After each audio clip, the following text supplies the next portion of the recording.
Tonight, it's the show you've been waiting for, where your cinematic professor tells you what truly were the best and worst films of 2024. Cinematic class is about to begin. Your professor is in.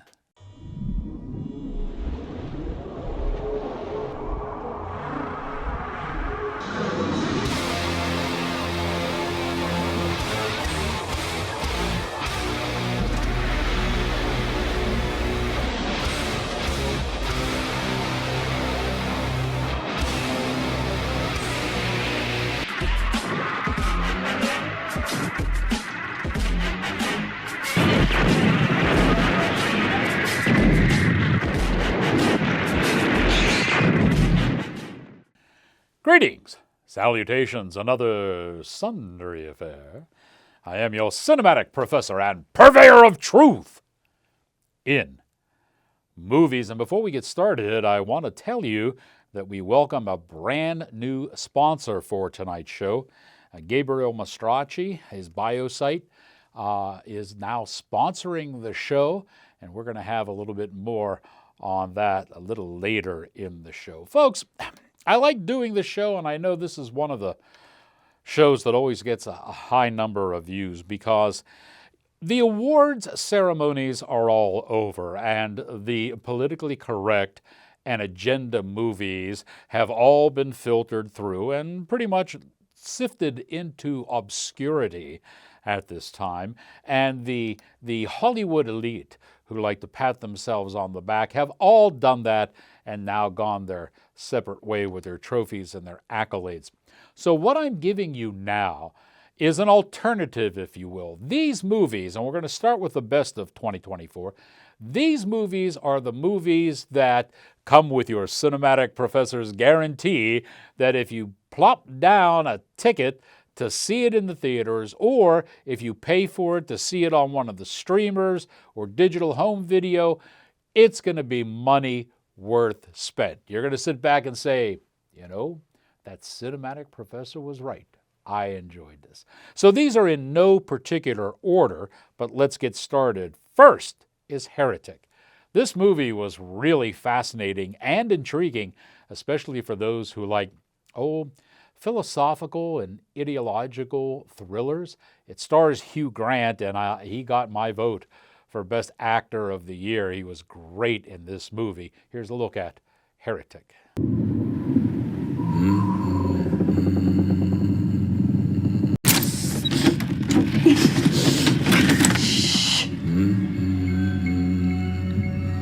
You fit through this? You're crazy.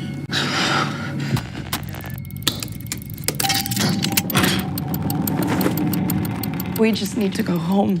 I won't keep you if you wish to leave. But I want you to choose which door to go through based on your faith. What does this have to do with us leaving? Everything. Next up on our list is the remake, if you will, of Nosferatu. We did a review on this, and you can get into that online and see all the in-depth behind-the-scenes stuff with that. But this was an awful lot of fun. It's a cinematic take on the story of Dracula, and it takes some liberties, but those liberties are awful fun, and it's shot exceptionally well.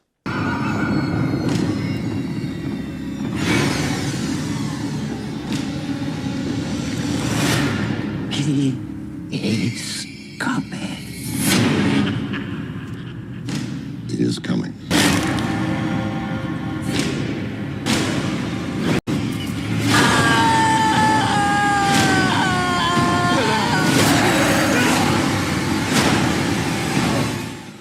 Next up is a movie called The Stoic. This is an action film, but it's a foreign action film. And, you know, like Sisu was about, I want to say 3 years ago, this one fits into that category nicely. If you like action, you're going to like this one. People smugglers. More are coming. When? Soon. How will you do it? Kill them.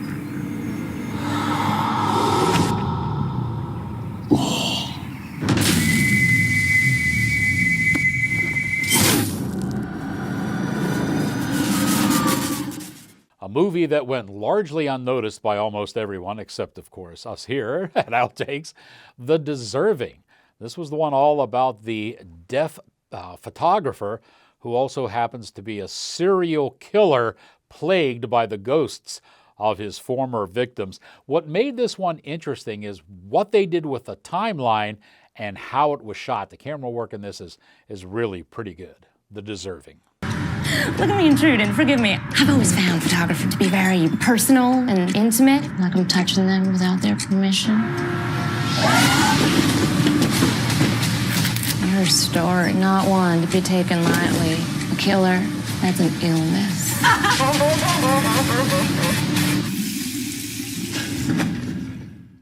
We have a comedy on the list, and it is The Cleanup Crew, another comedy, another movie that was largely ignored by the mainstream media. This one, I tell you what, I laughed hard on this one, especially Antonio Banderas. He plays a character in here that is somewhat Machiavellian, and it's just over the top and a lot of fun. Things are about to get so much worse.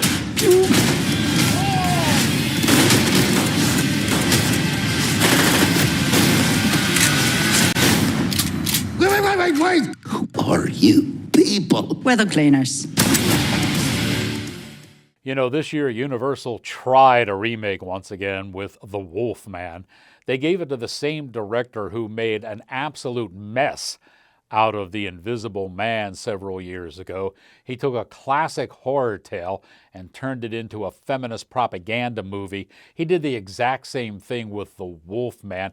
Better than Universal's remake of The Wolf Man was a movie called The Beast Within with Kit Harington. It covers the same topic and the same tome that The Wolf Man tried to do, but in a much, much better and more adult, non-agenda mode. The Beast Within.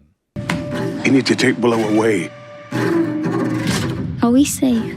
I would never let anything hurt you. He is your father.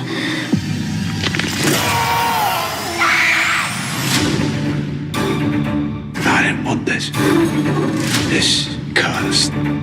It gets harder to control the rage.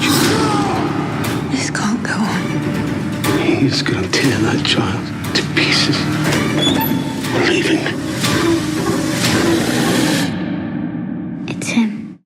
Next up on the list is one that I think, without question, was the best movie of the year of 2024, and it's this, The Last Stop in Yuma County.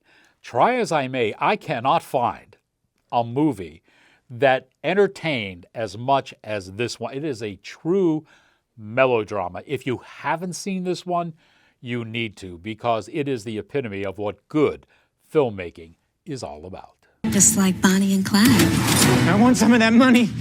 But it just turns out that way. When you think you're so smart, I'm not the bad guy. Okay.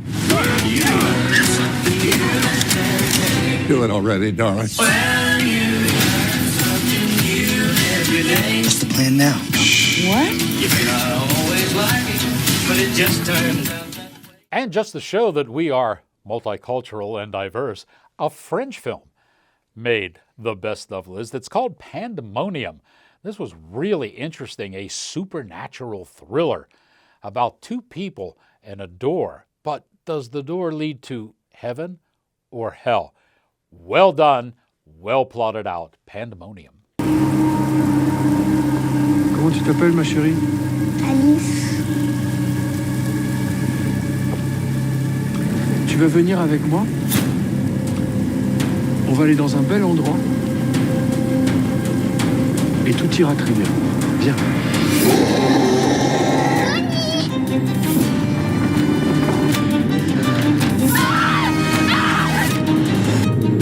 Vous avez besoin de voir la réalité en face, Nathan.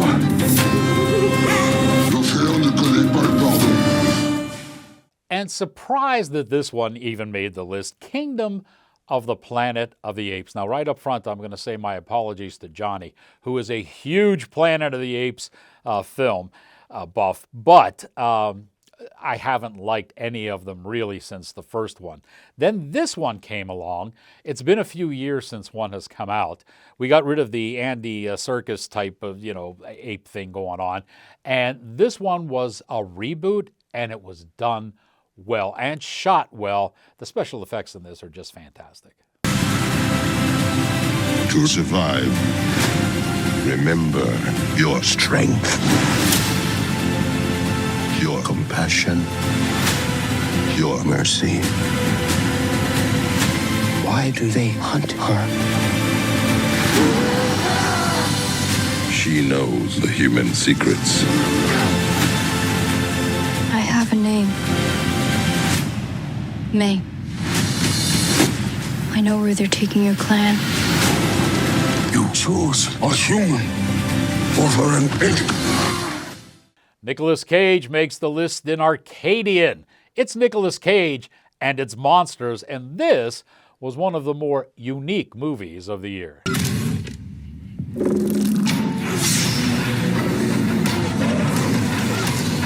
What are they doing? They trapped us in. They're crawling up from underneath us. They'll break in any second. You need to trust me. And we have Exuma next. This is an Asian horror film. Boy, this movie was really good. If you watch my original review, you'll actually see that this is two movies in one. The first half tells one story, and then it dovetails directly into a second story. And the way they did it, it's excellent. It's an excellent horror film. 미국에 좀 이상한 집안에 다녀왔거든요. 밑도 끝도 없는 뭐 그냥 부자예요? 시작이 좋네.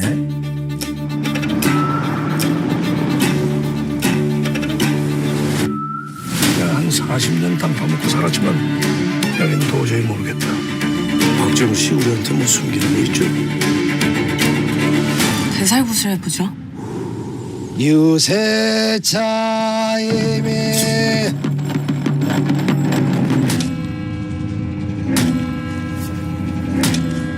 한기가 엄청나네. And of course, none of my list would be complete without some type of martial arts action going on, right? This is 1% Warrior. This movie had an awful lot of action. The final fight scene in this movie, which lasts about 13 minutes, is one of the best on film I've ever seen. And what they do neat in this, they're filming a movie, but yet there's really a battle going on between Yakuza clans. So you bounce between what is reality and what is just the scene from the movie. They do it exceptionally well. It's called 1% Warrior. 振り付けをただやってるだけのダンスなんですよね。リアルアクション度を追求するならもはや自分でやらねえとな。これ以上に面白い箱はなかなかないね。警察バカかお前繋がるわけないだろ。 Don't touch that dial. We have a lot more on tonight's show when Outtakes with Rex Reel continues right after this.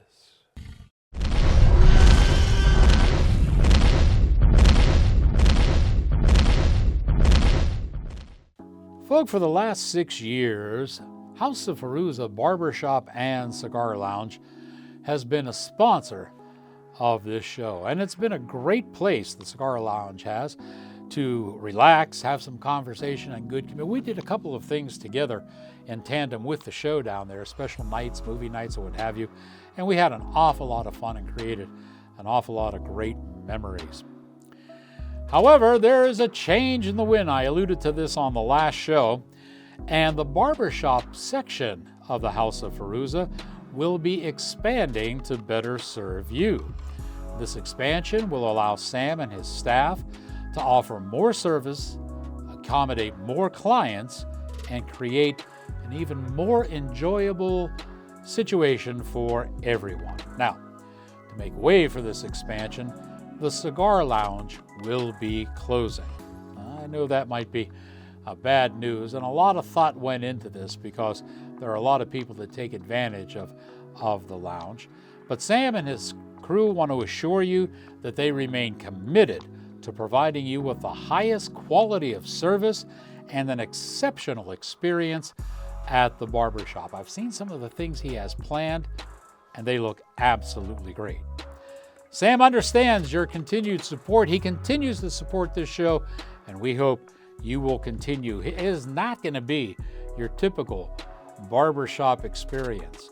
Trust me, you'll know it the minute you walk in that front door. So stop by, see how they're expanding, and see about all their new services. You'll be glad that you did. They're located at the corner of Drake Road and South Park Road.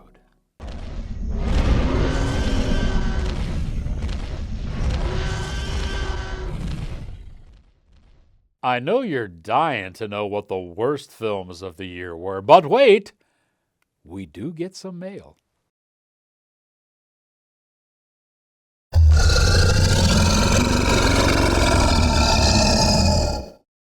Hey, we open up tonight's mailbag with a note from my old friend Subway Switch. That is a fan of the show from the United Kingdom. Oh, somewhere over in England. Constantly watches the show in good communication. Haven't heard from Subway Switch in a while, but got this note. He's talking about a movie here that when I was talking about Inhuman Kiss, okay, and I happened to mention about how demons and spirits were coming out of people, and the people of Thailand, their culture just says that's okay. And I made the comment about Dave, if we were doing and something burst out of his chest, how it would not go over that. I wouldn't sit back and say, oh, well, Dave's turned into a demon. It wouldn't happen that way. He says, interesting opening music. No Dino. Subway Switch loves Rex, and when Rex is not on, he gets a little miffed. Professor, by the way, I've never seen Dave, but that image will stay with me now that we have learned what we have learned. Well, thanks for the reference. I think maybe, I don't know, we'll have to check with Dave someday, get a picture of him on the show, and this way you can all see what Dave is, and then picture something bursting out of his chest again, I guess. I don't know. Hey, speaking of Inhuman Kiss 2, The Last Breath, I got another note on that from someone called Juju Berry. And Juju Berry said, I was randomly recommended this video. Love your synopsis. Subscribed to the channel. Thanks very much. I appreciate that. That's a good way, word of mouth, good way to... YouTube sent me a notice, a congratulatory notice. We've gone over 500 subscribers. Now, many of you are probably sitting there laughing because 500 is not an awful lot. There are people that have thousands and tens of thousands of millions of viewers on YouTube. But for a small local movie review show with a bona fide film critic, most of them don't have that. 500 is not bad. We've got over 500 on YouTube. We got about 100, and we have about 120 on Rumble, and between all the other socials, X and Truth Social and MeWe and Gab, we probably add about another 75 or so. So not bad, small, but mighty. That's the way. And our last letter tonight deals with the story. Or with the movie Black Bag, my review of Black Bag. And this is from C.R. Boyd, who says, I like the way you describe the movie and add a little bit of Dracula in it. That was funny. Got to give you credit there, C.R. You're the first one to mention about that Dracula quote. That's only half of it. Do you know where the other half comes from? There you go. There's your challenge. All right, good mailbag this week. Let's get back on with the show, shall we? Folks, if you spent money to see any of these movies, I feel bad for you. I really, truly do. If you haven't spent any money to see these movies, in fact, I'll go a step further. If these movies are offered to you for free because you already subscribe to a service, skip them. They are that bad. There were 8 movies that were absolutely dreadful this year. The first one is going to be Asleep in My Palm. I need to explain this one a little bit. And Tim Blake Nelson is in this, and he was backed it and everything. Tim Blake Nelson, about 40 years ago, probably put out one of the best Westerns to come down the pike since Tombstone, and that was called Old Henry. It was fantastic. I've seen it at least 3 or 4 times already. He did this film as kind of a follow-up, and this one is just horrendous. But the reason he did it, his son wrote, directed, and put it all together. So he was helping his boy out. And you'll do anything to help family, of course, but wow, this one was really bad. The second one was a movie called Scalper. It's a slasher movie, and its claim to fame, if you will, was one scene. You know, the Terrifier movies do this. Remember the first Terrifier had that one big scene that everybody had to see, and then in the second one it was the bedroom scene. This has one scene in it that lasts about 40 seconds. Other than that, this movie is just bad. It's shot bad. It's acted bad. The dialogue is horrendous. It's just no. Inherit the Witch is the next movie. And wow. It looked like it was going to be a movie about witches and the supernatural and a coven. It turned out to be a queer propaganda film. And you should never bait and switch an audience or your cinematic professor. Night Bitch with Amy Adams. My God, was this movie horrendous. I struggled so hard to get to the end of this. And once again, it was another we hate men and women can do much better without men. They should all be eliminated from the planet type movie. Horrible, horrible. Taboo came along. And wow, this one not only promoted infidelity, but it promoted incest as well. Not where you want to go. Now we come to Love Lies Bleeding. Oh my, the Alphabet people went nuts over this movie. I don't even see how it got onto the screen anywhere. This movie had an ending that would make you jump out of your seat and scream WTF. It is horrendous. And once again, it's nothing but lesbian propaganda. The next movie is I Saw the TV Glow. Again, the Alphabet people came out and said, this is a great movie and talks all about transgender people. No, there were allusions. It was basically a fantasy type movie, but it was really bad. And its segments didn't segue well together at all. Horrible, absolutely horrible movie. Don't believe the hype on it. And finally, I'm going to mention Wicked. Wicked did not pass my 30-minute test. You know what that is. I watch every movie for 30 minutes. And if it isn't doing anything in 30 minutes, it's time to leave. And I did. So those are the 8 movies that are so horrendous, avoid them at all costs. I fear some of you may have fallen into the Wicked trap. Now what we're going to do is put Dave to work on this one, and he's going to put together a little montage of the 8 worst movies of the year. People need pictures and phones to convince themselves they even exist. But not us, because I have you and you have me. Is anybody out here? Excuse me, pretty lady. His face was covered. See? Something's wrong. Something's coming. Are you the devil? That would make you a devil worshiper. Mama fuzzy. I'm not fuzzy. I just feel off. Look at my teeth. See how sharp they are? It's a little bit weird. Motherhood, it changes you. It connects you to some primal urges. You need to tell me what you're so afraid of. What does my dad have on you? The flesh wants what it wants, right? Anything that feels good is going to cost you something. You know that. What is this place? You're looking pretty good in there.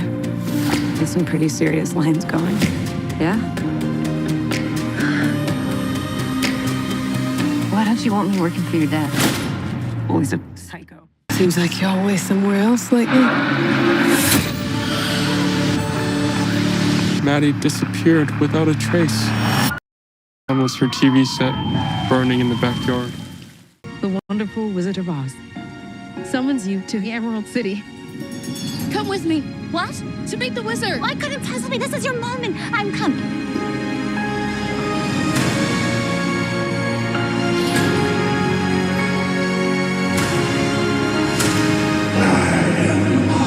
The great and terrible. Say, we're going to wrap this show up in style when Outtakes with Rex Reel continues right after this.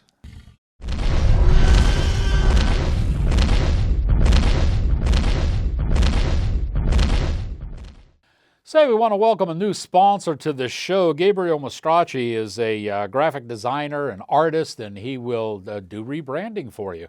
And he is now an official sponsor of the show. Here is the URL where you can get all of his information. It's biosite/Gabriel Mastracci. That'll take you to all of his art, what he's done, and his various social sites as well. Now, to give you an idea of what this is like, our other sponsor, the House of Fairuza, this is their logo, their original logo, which they have used up till today. And this was created back in 1947. And Sam called Gabriel up and said, you know, we want to update this. We want to make a new logo. And here's what Gabe did for him. This is the brand new and improved look to go with the new and improved House of Fairuza. This is what Gabe did for Sam and the boys down there for their new logo.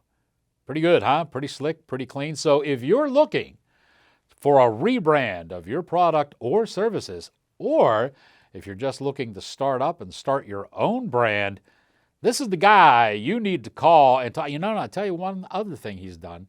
He's the guy who created the logo for this TV show. That's right. Rex Reel is his design.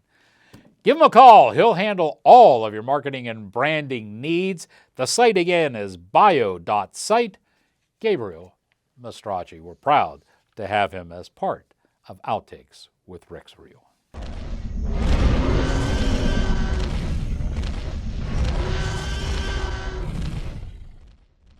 Let me get back to, let's wrap this bad boy up. You know, I told you on the last show that there are some movies that I review just online. They never really make the TV version, the show version of this. And I wanted to let you know that there are 3 that are currently online that you probably don't want to miss. One is called Striking Rescue. It stars Tony Jaa. Do I need to say more? Tony Jaa, okay? The other one is The Trouble with Jessica. Alan Tudyk is in this. He's probably not coming back to Resident Alien until the summer. So this is what he's been doing in the interim. This movie was made over in the UK, over in England. It has the very subtle, dry British humor. Rufus Sewell was in this too. I laughed my ass off in this movie. I thought it was really good. And finally, The Amateur is also online. You're going to want to check that out as well. Ladies and gentlemen, you are now equipped with what your cinematic professor proclaims are the best and the worst movies of 2024. And now that you have learned what you have learned, here endeth your lesson.